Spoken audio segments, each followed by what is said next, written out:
Okay, start your intro whenever. Dude, if we ever need to take out like benches and stuff, Sure. Yeah, but just don't go past the computer. I know.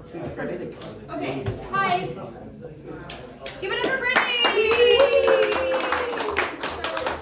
I haven't done a presentation in like 10 years.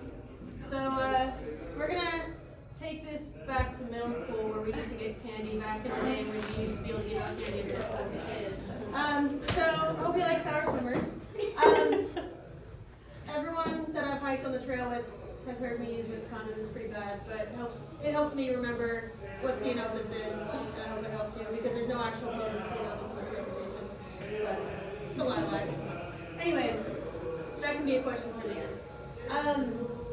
All right, why should I care about island plants? Because a lot of people are like, plants. They're an abundant stationary subject to observe that can change with the seasons and years and can introduce and improve many island talks with something tangible and pretty. In other words, they're in the same place every day, unlike birds. You don't have to get wet or catch them to see them, unlike fish. You don't have to keep them alive, unlike at home. And they're pretty sometimes. They're pretty awesome all the time. Alright, hopefully, by the end of this, you'll be able to ID a couple endemic and invasive plants, which most of you probably already know most of, but hopefully I'll stump some of you guys. Hypothesize about plants you don't know much about, just kind of by looking at them, even if you don't really know what they are when you're on trail. And remember a couple interesting endemic plant stories, and I learned some stuff while researching this, so hopefully you guys will too. Alright, the way this is going to work is kind of a hodgepodge of trivia and also facts. So, true or false? And also, whoever yells out first gets the thing.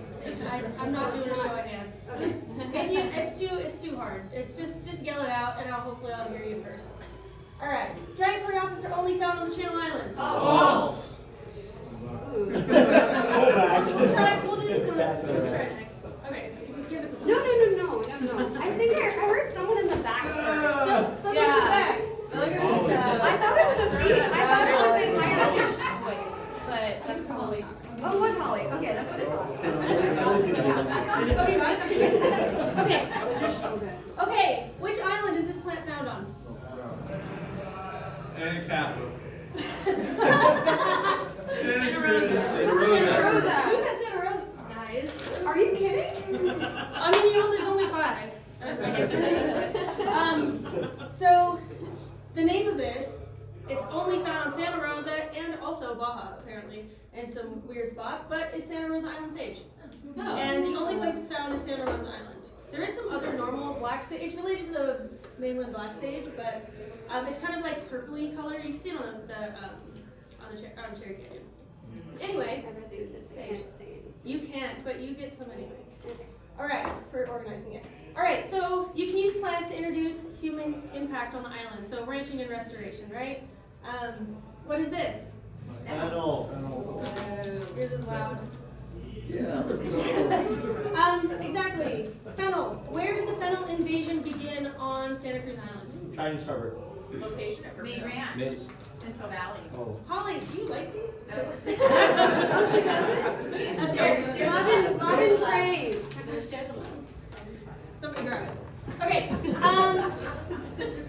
Yeah, so they believe it was introduced in the 1850s along with the sheep and the pigs at some point. Prisoners Harbor is thought to be the point of entry, so main ranch operations. It was only became a problem after they removed the livestock in the 1980s, and because they removed all the livestock at once, it made it impossible to control the spread after that, and they actually hypothesized that maybe next time remove the livestock in smaller portions so that you can control invasive species spread. But anyway, yeah, it was established as early as 1886 when E.L. Green reported it was thoroughly established on the hillsides near the landing in Prisoners Harbor, so at least 1886. So it's been there for a long time. It was not introduced by the hotshots during the fire in 2020. All right. Eucalyptus. You don't know eucalyptus, but these are some cool things from Wikipedia. Basically, these are just some different eucalyptus grows and stuff that Wait, we'll go. Okay, yeah. What about it? which one has the main Ranch Creek is the one that has the biggest eucalyptus? The tallest one? Great question. Or is it the next one? Yeah, my guess. Is it here or here? Yeah, it'll be, looking at it, it'd be one of these two. I'm not gonna read them out from Central Valleys, but I can't tell if this is the main branch or if that's the field station. But somewhere, because it's the one just past the field station. Yeah. Okay. Those are them and out there. Like they said, it's in that grove, like right by the field station. Anyway, when did the Prisoners Harbor wetland restoration begin? Because that's to do with the eucalyptus, right? Oh, 10. What year did it begin? 2016. Keep guessing. 1986. 2010. 2009. I feel like I saw someone say 11. I'm looking at people, I'm like, I can't hear over there.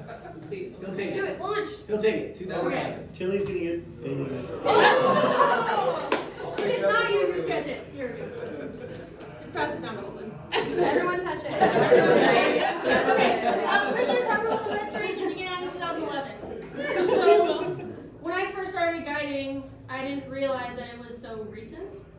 But yeah, it only started in 2011 and then progressed through there after that. And it had to do with a lot of the eucalyptus removal. And so the history of eucalyptus on the island, you can read through these later, but basically they're planted as early as 1885. And it said, yeah, large forests in Bosque Cabrillo was served, basically pilings at Prisoners Harbor. So Bosque Cabrillo, whatever it is, it's this one right here, which is, I feel like it's the one that we can see like from where we are now, maybe. But anyway, so yeah, so also it was wreaking havoc since 1919 when it fell on a chick house, and also it was being sold and hauled to Cueva. It was being used a lot in the early 1900s.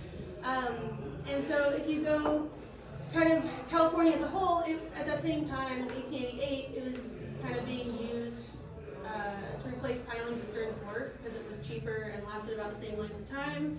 And in Catalina, they used it to replace the pilings there because they show that the deadly sea worm eats up submerged timbers. And we also learned that girls also liked wedding cake back then. Cares not for the aromatic wood of eucalyptus trunks. So basically the toxicity repels like the parasitic little worms that burrow in it. So it's good for pure pilings. It's Islopedia. So San Clemente Island, I found this funny. There was one little forest of eucalyptus on San Clemente Island along the ridgeline because everything else was kind of screwed up from all the invasive species and everything else they were doing. So one of the military guys created this sign, entering San Clemente National Forest with a Smokey the Bear, like hand painted. And then about 100 yards later, wrote now leaving San Clemente Island National Forest. And then this sign's still there apparently. But anyway, that's the only trees on San Clemente essentially were eucalyptus. Okay, so you can use plants to highlight endemism on the island. It's another way you can use plants. And this is what I think I do most and what a lot of people do most. What is this? Toy on. That's Danny. That one was Danny. Yeah. I can only see the colors. I I don't know. have my glasses. Thanks for not working. You're welcome. I knew you were going to eat it off. Alright. Yeah, that's island deerweed, right? So it's endemic on the island. I know, it's far away. Sorry, Nick. But yeah, it looks like berries. It's orange flowers. So island deerweed. Okay, what's this? You do pink, right? Orangey flower. Hybrid. Endemic one. Yeah. Who was first on that one? Harry Parker. Here, Parker, just grab one. Okay. Wait a second, is that the same thing as Indian paintbrush? No. Oh, okay. Oh shoot. No. It is not. I know. A couple people said paintbrush. It wasn't just you. I didn't say paintbrush. No, it was like Oh yeah. No, Yeah. no, I learned too. It's funny. No, but it's interesting that like quite a few people like thought this was paintbrush. Which anyway, paintbrush. Paintbrush. Found it. So I love paintbrush.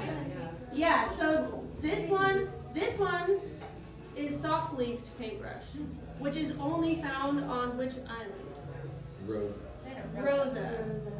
And it's really, I took this picture by the way, it's a keratin. I've Huh? never seen that color. Yeah. You guys need to yell louder. Yeah, so there's actually three different paintbrushes as far as I could find on the islands. This one's soft leafed. This one is just Indian paintbrush, as far as I can tell, which is just a native and also found on the mainland, even though it looks way different on the islands. And then we have this one, which you can find up at No, that's another- Cavern Point, I believe. Yeah. This is island paintbrush. Yeah. Well, that's Okay. Island paintbrush. 3 different paintbrushes. Not that you need to remember them all, but this is basically what it looks like. So it looks like something like that. If it's silvery, it's island. If it's greenish, it's found on the mainland too. And if you happen to be at Carrington and it's really soft, then you probably won't be there. All right. What is the common name for these 2 subspecies? Ironwood. Ironwood. So, I think the Iron Man has by laminated Sorry. card. exactly. Thank you, Andrea. I'll pass these to the back in a bit. Okay. Notice how different they look. I know I saw Andrea with this card also. But which is which? Catalina's on the left, and ours is on the right. Ours Santa Cruz. Ours being Santa Cruz Island, or otherwise known as Fern Ironwood.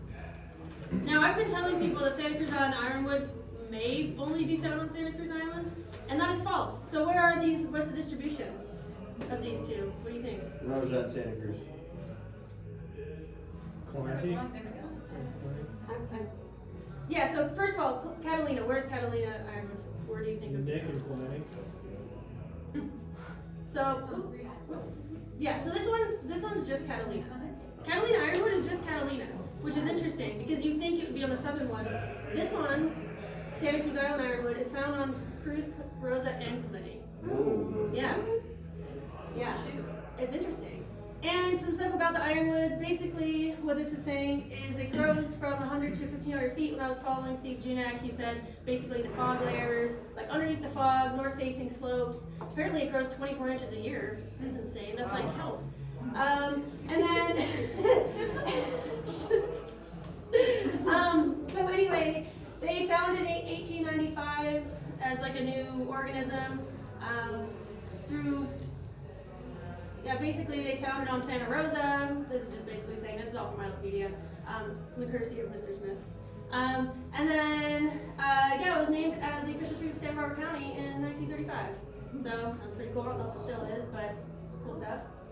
And it also can highlight this thing about paleo and neo-endemism, which I never had a word for this, but I've been kind of talking about this in all my hikes for a couple years now, but I didn't know there was a like actual vocab word for it. But essentially, neo-endemism is what we are used to seeing, where you have a species gets to the island, different environment, adapts to change, becomes its own endemic species. Whereas paleo-endemism is when something is like the ironwoods and can't survive anywhere else and has gone extinct everywhere else. There's just a relic population, right? So this is a Miocene age fossil leaf found in Nevada of the Santa Cruz Island ironwood, right? So that's pretty cool.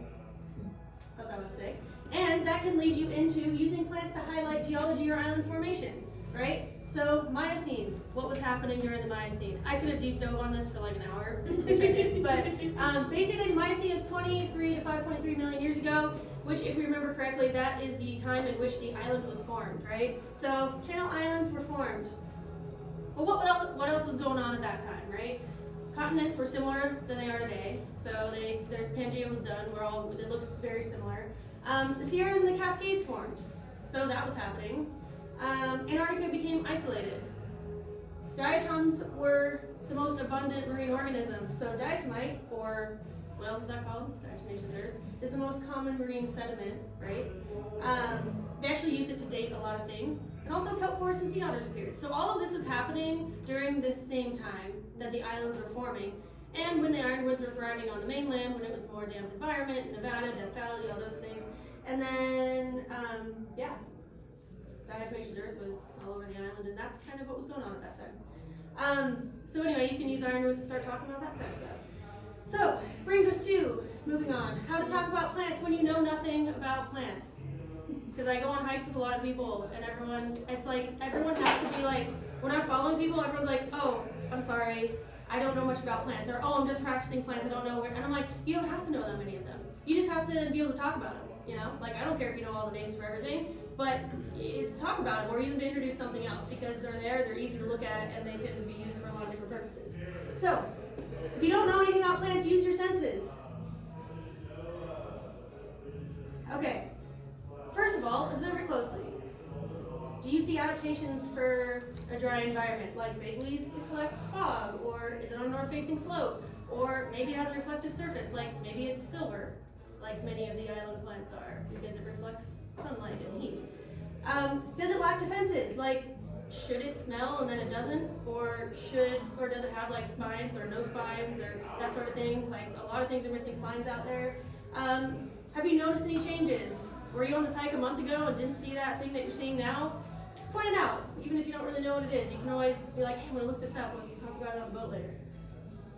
Who knows what this is? Mint. It is mint. Okay, do you I want already got Okay. one. Maybe I should just put this in the middle of the receipts. So yeah, this is wood mint, and it wasn't incorporated into my talks. I guess I just hadn't followed like the 2 hikes that said it, but I've heard it from people like me following people now that this is found on the Pelican Trail. So you know the first little wet canyon, yeah, and it's pretty and it's blooms purple and stuff. Anyway, I heard from someone else that oh yeah, it blooms here, but it's lost its sense of smell because there's no predators eating it, right? And I was like, how do you confirm or deny this? And so I was like looking for it during the research, and how do you find something you don't know if it's even true? But if it's true, it's so niche that like.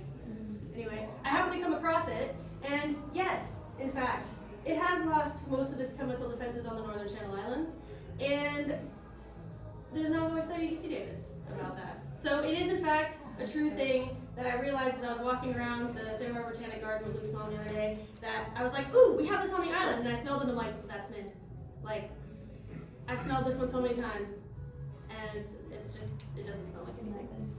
It also doesn't. It doesn't taste like anything. It doesn't taste like it. No, it's quite a boring mint. But it does have You some can use stems. mint. I mean, so it's- it's fun. Because animals, it's because animals don't like the taste of mint, right? Yeah. So it's like, it doesn't It's have not that. It's a defense mechanism. Yeah, It is. fights Yeah. Yeah, Well, so like, whenever you- you're walking past there, I encourage you to just like try smelling it and get as disappointed as the rest of us have. All right. Number 1, what's this first one? Toy on. Number 2, Summer holly. summer holly. Number 3, Manzanita. manzanita. Number 4, I had never heard of number 5. Island red berry. Wait, what's number? I look rippy. I had never heard of this. Where is it and how do you? It's on the Pelican Trail. It's Because I couldn't find like any it's information on it's it other than gonna, the. mostly concentrated in before 11. Isn't it by that lookout? You pointed it out to me. You have to point it out to me. It opens up to like the ocean. That's Right where before. Oh yeah. You said there. So it's right down before there. number We 5. can't get to it. Before number 5. Where the fairy land. Yeah, He- yeah. That's that. Okay, I'll keep an eye out for it. Yeah. There's also a lot of cherries on that trail, but none that are actually blooming with cherries, so that's fun too. Anyway, yeah, so we got toyon, we got summer holly, we got manzanita, we got lemonade berry, and we got island red berry. We'll kind of go back to that in a second, but basically, if you don't know much about plants, use one to tell a story you do know, right? So tell an island story that features a plant. You see a piece of fennel, talk about the invasives. You see eucalyptus, talk about restoration. You see an ironwood, talk about the changing climate.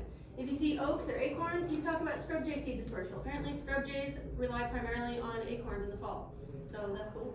And then manzanita and fox story, right, with the symbiotic relationship and everything like that. So speaking of fox food sources, true or false, island foxes eat all 5 berries on the previous line. It's true. It's true. They eat all of them. Yes. That doesn't mean they're all edible for humans. Because I deep dove into. Adam. I don't know. We're doing this. I'll do his kids. I'll tell you what I could find, right? So, going back, so I don't forget anything, we'll go back. Toyon is edible for humans, but you have to prepare it properly, or it can cause gastrointestinal distress. I mean, not eating 1 or 2, but like. Distress? Well, not much causes you gastrointestinal distress, okay? enter the pizza burger. So, so Toyon, the Chumash used it, like they boiled it down, they cooked it, did whatever they had to do. They also did that with manzanita. I could not find anything on Island Red Berry it being eaten or not. So, sorry, I don't know about that one. Lemonade berry, obviously, it's edible. You don't have to do anything with it. You can just eat it as long as you're not allergic to sumac, I guess. And then summer holly, this is funny because like back before I knew what Toyon was, I ate some summer holly and then realized it wasn't Toyon and then tried to figure out if it was edible or not and didn't really come to a conclusive answer. But I was fine, I've eaten it since then. But summer holly is interesting because all hollies, true hollies, are toxic. Summer holly is not a true holly. Holly bloom, the berries are in the wintertime for normal hollies. This one's in the summer, and it's actually related to manzanita, which I think so is Toyon. But yeah, so all I could find is all of the nurseries selling you summer holly to plant in your yard say it's edible, and no scientific paperwork says it's edible. So I'm like, interesting. So it's TBD, but I've eaten it, so you'll probably be fine. Yeah, so let's go through there. Okay. True or false? Island foxes eat ice plant. True. True. This is another thing I learned. Some of you might have seen something that looks similar from Andrea's Book of Secrets. But when she has like, I've seen, so I remember looking at one of these from Andrea's little book, and it showed kind of the primary food source on each of the islands for the island foxes. And so I already kind of knew that, okay, yeah, obviously in Santa Cruz Island, they eat a lot of, they eat a lot of insects, they eat a lot of native fruit. And then I saw San Miguel, and I was like, non-native fruit? What non-native fruit are they eating on Miguel if they don't have any native fruit?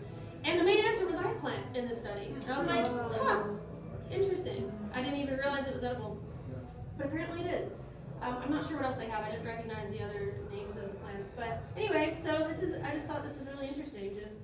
And they do eat some deer mice. But yeah, they eat primarily a lot of native fruit on Santa Cruz and the other islands. That makes sense, other than maybe Catalina. But because we do have berries that bloom all year round, so it can be a reliable food source, as we can tell by the poop on the trail. All right, who am I? Native Americans would use this plant for fishing as the roots contain a substance that stuns fish when tossed into the water. Oh, the cucumber. Cucumber. Yeah. Yeah. It also, medicinal uses include the leaves being used topically to relieve pain and inflammation, even using the oil of the seeds to reverse baldness. They've been used as a paint in the Chumash Maneuver, stringing them into necklaces and using them as game pieces. And lastly, because of this large underground tuber, it's one of the first plants to regrow after a fire. And it's native, it's also on the mainland, so it's not just out there. But all right, who am I? Wildlife and livestock have been known to show symptoms of seizures, aggression, and lack of coordination after consuming this toxic plant, which contains swinsanine, a toxin that is actually currently being researched as an anti-cancer drug. San Miguel Island milkfish. Kitura. How do you know all the plant things, Steve? It's pretty impressive. By the 1930s, the sheep on Anacapa had destroyed most of the native plants and had begun to eat this endemic plant. As a result, many of the sheep died, bringing an end to the sheep herding on Anacapa Island. What was it? Yeah, we're going to the milkfetch. It is the milkfetch, or otherwise known as loco weed. Does anyone recognize this plant? Yeah. With the big, soft, kind of like pea-looking thing. It's related to like lupin, but it's just toxic. There's a ton of it on Santa Cruz, and it's on multiple islands. It's not just San Miguel. But apparently the milkvetches in general, this whole like genus, has been wreaking havoc. It was coined in one of the research papers on here as the most destructive plant to livestock on the west coast of the United States. Because it's just, they eat it, it doesn't taste bad, so when they run out of their normal food source, they'll resort to this, and then they'll get seizures and kind of act drunk and die. I don't know. It is a weird name, but we just call it loco weed on the island. The first time I heard this was actually from the Anacapa story. It was from somebody's on landing talk. I don't remember who it was. Was it you? Yeah. Yeah. It's like one of my favorite things to do. Yeah. I don't want to. No, seriously. Seriously, like that's where I heard it Because from. I remember talking to and you I was about like, it. I remember that's talking cool. to you about it, that's why. Yeah, and so I looked it up, and it's really cool. Okay. Okay. And Steve, though. Who am I? I'm the very first California flower known to science when seeds were first collected in 1786 by a French exploration set out by Captain Cook to study the Pacific Ocean. Indian paintbrush. Indian poppy. The Beach sand verbena. Are you serious? Isn't that crazy? I mean, they would have been on the beach first, I guess. Oh, yeah. But yeah, there's like a ton of this all over the like sandy islands and like on the mainland and stuff. So it's pretty cool. Yeah, first California flower. Fun facts. All right, so I hope just to recap the goals, right? Can we ID a couple invasive endemic plants? I know Steve can. He knows all the stuff. And then like should be able to talk about plants you don't know just by looking at them, right? Is it like does it not have spines? Does it smell funky? Like I don't know, or not smell funky? Does it taste weird? I don't know. Do you can just talk about the things that you see without really having to know much about the plant itself? Or see the fennel and be like, yeah, so this is what happened, and just talk about something completely almost unrelated that you can introduce to the plant. And remember a couple interesting endemic plant stories. And so the things I learned after 7 years were neo-endemism versus paleo-endemism. Didn't know that before this. I've just been talking about it without knowing the words.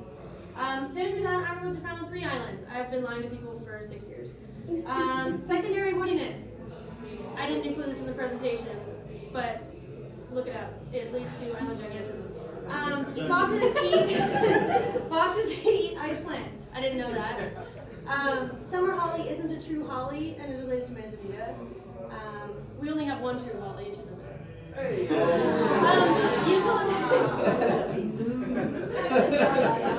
Eucalyptus toxicity makes it good for beer pilings. It's interesting, because I always also told people that like they weren't really used for much, and they're kind of useless. But apparently they're pretty good for beer pilings. And then old Prisoners Pier, Stearns Wharf, and Catalina Island Pier were using eucalyptus to make it last a little longer. It's cheaper. And then they brought eucalyptus in California at all, as for the railroads. yeah. But I mean, like having been to Australia, I know that some eucalyptus are good for telephone poles. Like I remember like your brother talking about that, where like they're really tall, they're really straight, they look like telephone poles, they're used for that. Whereas here, they're just not. Like the ones that we have here are terrible for that. Like you can't find like maybe in the Central Valley, but it's crazy. Oh yeah, plants are still easier to remember than birds, so I discovered that. So these are the resources, there's a ton of them. Any questions?